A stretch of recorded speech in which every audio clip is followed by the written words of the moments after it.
Trade routes don't change overnight. They abandon systems that no longer function. In 1453, when Ottoman cannons finally breached the walls of Constantinople, something died that went far beyond the Byzantine Empire. The death of that city marked the end of trade routes that had carried wealth between East and West for over 1,000 years. But the merchants didn't wait for the siege to end to start looking elsewhere. They had already begun moving quietly, systematically, to places where commerce could flow without interference from a dying system. What happened next created the modern world, new routes, new powers, new centers of wealth. The shift wasn't gradual, it was sudden, complete, and devastating to everyone who remained dependent on the old system. We're watching the same pattern unfold today, not through military conquest, but through something more fundamental: the systematic abandonment of dollar-dominated trade settlement, the construction of alternative payment systems, the quiet, methodical redirection of global commerce away from networks that have controlled international trade since 1944. The speed of this transformation should terrify anyone who understands history. Because when trade routes shift this rapidly, empires don't just decline, they collapse. Constantinople had been the bridge between worlds for over 11 centuries. Roman emperors built it as their eastern capital.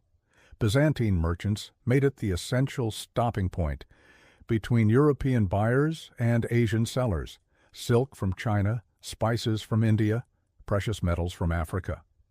Everything passed through Constantinople's markets, generating enormous wealth for the empire that controlled the gateway. This wasn't just commerce, it was power. Control the trade route, control the wealth, control the wealth, control the politics, control the politics, control the future.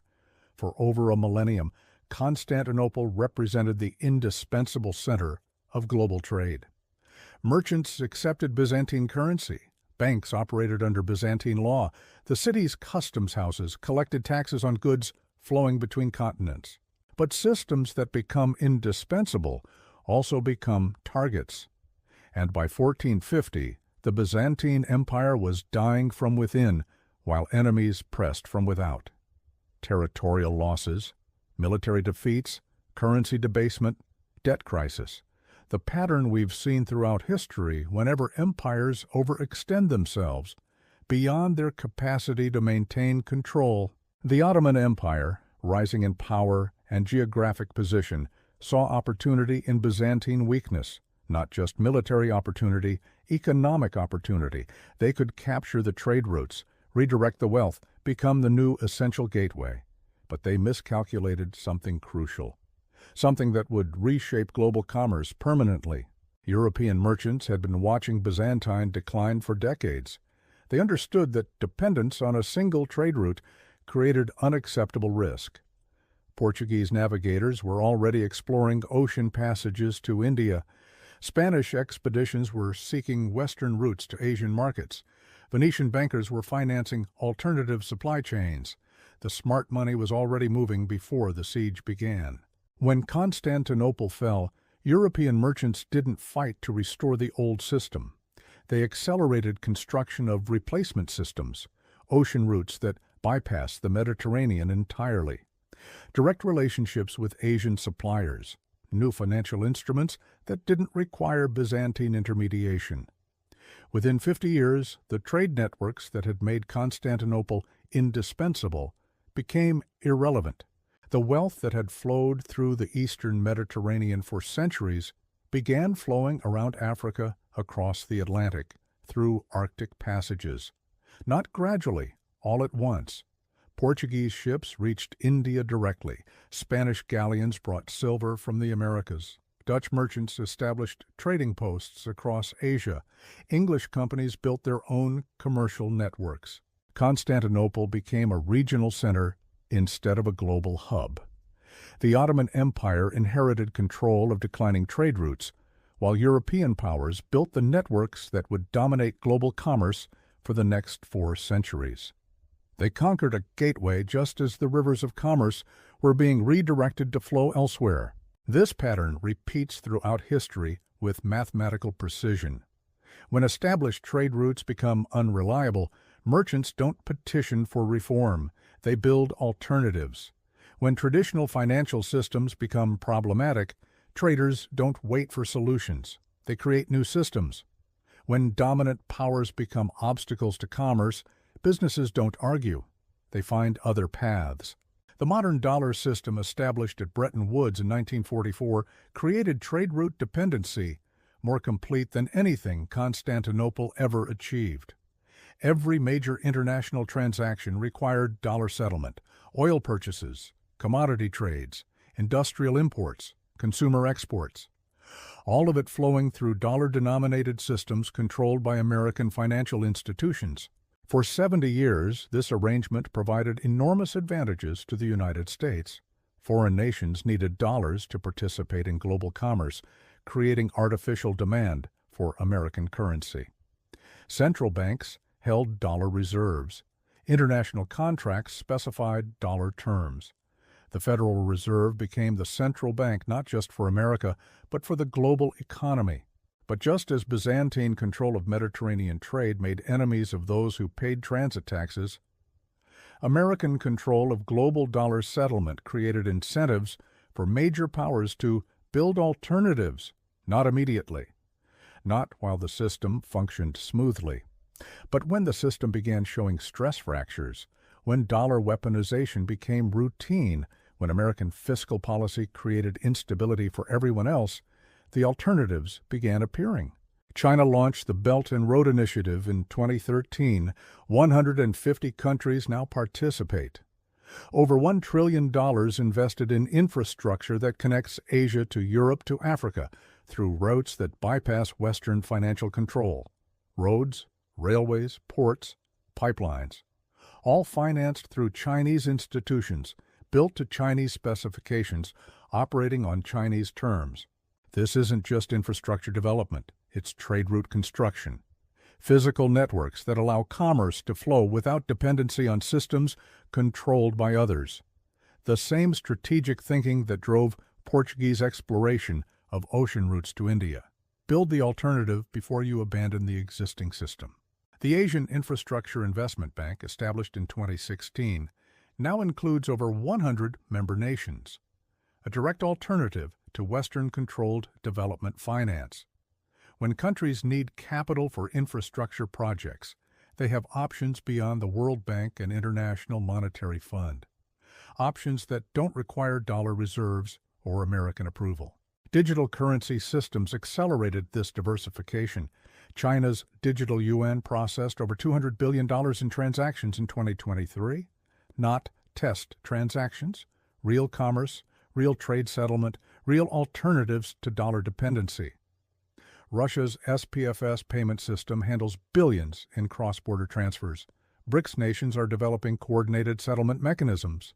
Each alternative starts small, seems insignificant compared to existing systems, but that's how route shifts begin. Merchants test new pathways while continuing to use established ones.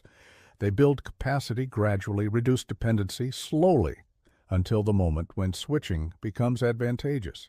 Then they switch completely. The data shows this transition accelerating rapidly. China and Russia now settle most bilateral trade in yuan and rubles. India and Russia use rupee-ruble arrangements. Saudi Arabia accepts yuan for oil payments. Brazil conducts commodity trades in local currencies.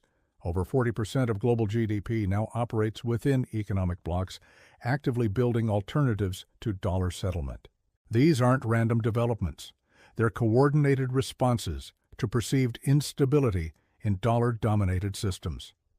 American sanctions on Russia demonstrated how dollar control could be weaponized instantly, freezing over $300 billion in foreign reserves overnight. Every other major power learned the lesson. Dependency on systems you don't control creates existential vulnerability. The response follows historical precedent exactly. When dominant powers weaponize trade networks, affected parties don't submit. They construct alternatives. When essential systems become unreliable, users don't adapt. they find substitutes. When indispensable intermediaries become problems, participants don't negotiate. They eliminate the intermediary. But here's what makes current changes different from historical trade route shifts. Speed. Constantinople took decades to lose relevance after falling to Ottoman conquest. Modern systems operate at digital velocity. When alternative payment networks reach critical mass, switching happens instantly, not years of gradual transition. Overnight adoption. Swift processes over 5 billion messages daily, handling trillions in international transfers. But if major economies simultaneously adopted alternative systems, Swift volume could collapse within months. Not because the technology failed, because the users departed for competing networks offering better terms, lower costs, or greater control. This creates fragility that historical trade networks never faced. Medieval merchants switching from Mediterranean to Atlantic routes took years to build alternative capacity. Modern financial flows can redirect instantly once alternative infrastructure achieves minimum viable scale. The system appears stable until the moment it becomes obsolete. Central bank behavior reveals preparation for this transition. Record gold purchases, reduced dollar reserve holdings, increased bilateral currency arrangements. These aren't defensive measures, they're positioning moves, preparation for operating in a world where dollar dominance no longer exists. Russia's experience after 2022 sanctions provided the proof of concept. Cut off from Western financial systems, they didn't collapse. They redirected trade flows to willing partners through alternative payment mechanisms, demonstrated that major economies could function independently of dollar-dominated networks, showed other nations that alternatives weren't just possible, they were practical. China learned from this demonstration. If sanctions could instantly freeze Russian reserves, they could do the same to Chinese assets. Better to reduce exposure gradually than face sudden confiscation. Better to build alternative systems proactively than scramble to create them under pressure. Better to lead transition than react to it. The Belt and Road Initiative, digital yuan development, BRICS expansion, alternative banking systems. These aren't separate policies, they're components of a coordinated strategy to create dollar independence, to build trade networks that function without Western intermediation, to establish China as the center of alternative commercial systems. American policymakers seem to understand this challenge intellectually, but respond as if military pressure could reverse economic gravity. Sanctions multiply, creating incentives for more alternatives. Alliance demands increase, pushing neutral nations toward non-alignment. Dollar weaponization accelerates, proving the need for currency diversification. Each aggressive response validates the logic behind route diversification. Each demonstration of dollar weaponization provides justification for alternative development. Each sanction campaign shows fence-sitting nations why dependency on American financial systems creates unacceptable risk. The irony mirrors Byzantine history perfectly. Constantinople's attempts to maintain control through forced acceleration of alternative route development. American attempts to maintain dollar dominance through weaponization accelerate alternative system construction.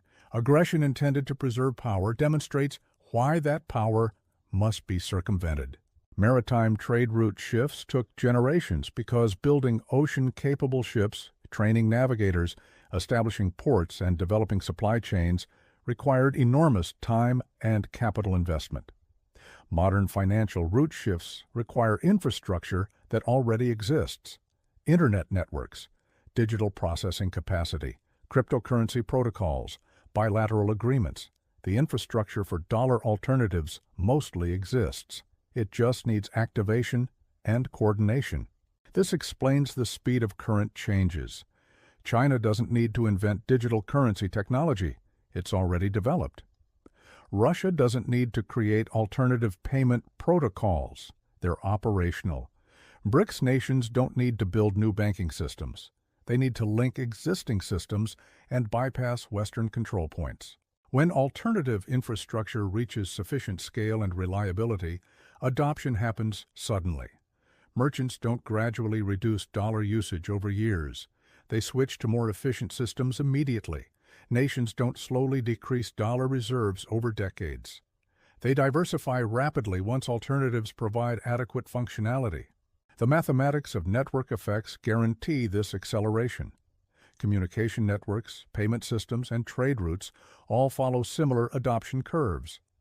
Slow growth during development phases, rapid expansion once critical mass develops. Winner-take-all dynamics once network effects take hold. SWIFT became dominant because everyone used it, making it essential for everyone else. Dollar settlement became standard because all major transactions required it, making dollar reserves necessary for all participants. But network effects can reverse just as quickly.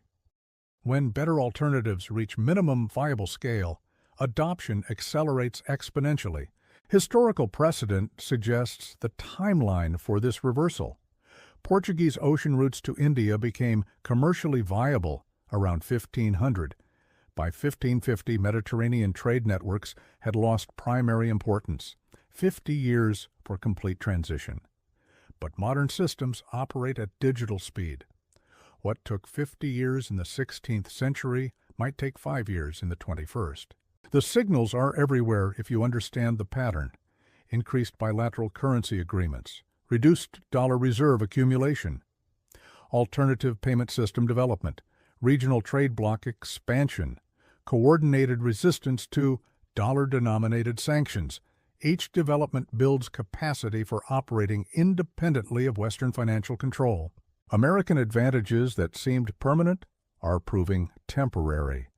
Geographic isolation that protected domestic markets, military superiority that deterred challenges, economic scale that dominated global commerce, financial networks that controlled international trade.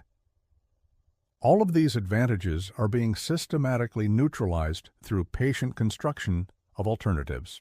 China's population and productive capacity now rival American levels. Russia's resource base provides alternatives to Western suppliers. India's market size offers alternatives to Western consumers. Combined, they represent economic scale sufficient to operate independently of Western networks. The question isn't whether alternative trade systems will replace dollar dominance. The infrastructure is already being built. The participants are already committed. The timeline is already accelerating. The question is whether American policymakers recognize the transition early enough to manage it strategically, or whether they'll continue aggressive responses that validate the need for alternatives. History suggests they'll choose aggression. Dominant powers rarely accept decline gracefully. They typically respond to challenges with force, creating exactly the conditions that justify building alternatives. Byzantine emperors chose military resistance over commercial adaptation. American leaders appear to be making similar choices. When Constantinople fell, European merchants didn't mourn the loss of traditional trade routes. They celebrated their freedom from customs duties, transit taxes, and political interference. When dollar dominance ends, much of the world won't lament American financial control. They'll embrace their liberation from monetary manipulation, sanctions threats, and policy spillovers. The speed of current trade route reconstruction should serve as warning to anyone dependent on existing systems. Alternative networks aren't being built gradually over generations. They're being constructed rapidly and systematically. When they achieve sufficient scale and functionality, the switch won't be gradual. It will be sudden, complete, and irreversible. Trade routes don't change overnight, but when they do change, everything changes with them. Wealth flows, power centers, political relationships, economic advantages. All of it redirects to follow commerce through new channels. And those who built the alternatives inherit the future that those who defended the status quo lose forever. The last time global trade routes shifted this rapidly, empires fell and new powers rose. The same pattern is unfolding now. The only question is whether we'll recognize it before it's completed, or whether we'll realize what happened only after the new roots have made the old ones irrelevant.